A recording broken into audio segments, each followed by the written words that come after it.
ईमानदारी साहब की ताकत कहां चली गई जब इसी मुल्क के बॉर्डर से लगता हुआ एक मुल्क है चीन, उसने कहा दाढ़ी आधी पजामा नीचे, अजान बंद, मस्जिद खत्म, रोजा आधा और मोहम्मद का नाम रखा तो ऊपर। कितने मक्कार मुसलमान हैं, ये जोकर नहीं जाता कभी। ये कहे हिंदुस्तान में खड़े होकर के कि ईरान के अंदर, चाइना के अंदर मुसलमानों के साथ बड़ी नाइंसाफी हो रही है, यहां से कहोगे यहीं से उठवा लेगा वो। एक लफ्ज नहीं बोले। आपको जवाब देना आना चाहिए। ये जो ताकतें हैं जिन्होंने इस देश में हिंदू मुस्लिम भाईचारे की आड़ में इस देश को मुसलमानों ने खोखला कर दिया। केरला बन गया, कोई मुसलमान नहीं बोला। एक अखलाक के साथ चंद गुंडों ने, चंद बदमाशों ने, चंद बेवकूफ लोगों ने र्यूमर के चलते या किसी गलत फहमी के चलते या थोड़ी देर के लिए मान ले किसी सही फहमी के चलते भी उसकी हत्या कर दी। इस देश की मेजॉरिटी ने कहा यह गलत है, उसको सजा हुई, वो जेल में है। बेईमान मुसलमानों, मक्कार, कितने बौने और कितने छोटे हो तुमने क्या किया? 5.5 लाख कश्मीरी हिंदू पंडितों को,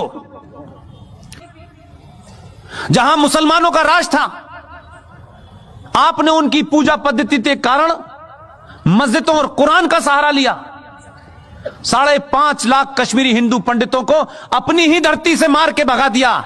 हिंदुस्तान में एक भी मुसलमान, दाढ़ी वाला और बेदाढ़ी वाला, लिबरल, मॉडर्न, बॉलीवुड से लेकर के आसाम तक एक भी मक्कार मुसलमान नहीं निकला जिसने यह कहा हो कि भारत की धरती के ऊपर यह कैसे हो सकता है, कैसे इन कश्मीरी पंडितों को मारा गया, इनका कसूर क्या था, यह बताओ। एक नहीं खड़ा हुआ, चुपचाप हो गए, यह होने दिया। लेकिन बार बार बीच में निकल में आते हमारे साथ बड़ी ज्यादती हो रही है, अभी तो शुरू हुई है। इसलिए मैं बार बार कहता हूं, आप अपने फंडों को क्लियर रखें, किसी गफलत के शिकार ना हो। ये जो इस्लामिक आतंकवाद इस देश में है, जिसे कॉन्स्टिट्यूशनली, सोशली, पॉलिटिकली इस देश में बढ़ावा दिया गया है, ये जो घर वापसी आप कहते हैं, घर वापसी तो होनी चाहिए, लेकिन ये वो घर वाली वापसी जिसमें आप बिजी हो, उसमें मैं बिजी नहीं हूं। ये घर वापसी 1947 से होना शुरू हो गई है। अभी 35 पे 370 गया है, मंदिर वापस आया है। अभी काशी भी लेना है, मथुरा भी लेना है। इसके बाद में यूनिफॉर्म सिविल कोड भी आना है। इसके बाद में एंटी कन्वर्जन भी आना है कि जिनकी किताब ये कहती है कन्वर्ट करो, उनका दिल भर जाए। इस बार इतना कन्वर्ट करेंगे, चिंता मत कीजिएगा। इसलिए आने वाले दिनों में बहुत सारे बिल तैयार हैं। इसलिए मैंने आपसे कहा, चुनाव के हार जीत से कोई फर्क नहीं पड़ता है। चुनाव हार जाएं, लेकिन राष्ट्र नहीं हारना चाहिए।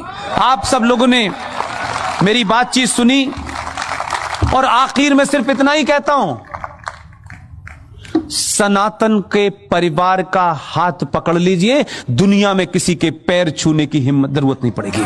बहुत बहुत शुक्रिया, थैंक यू वेरी मच।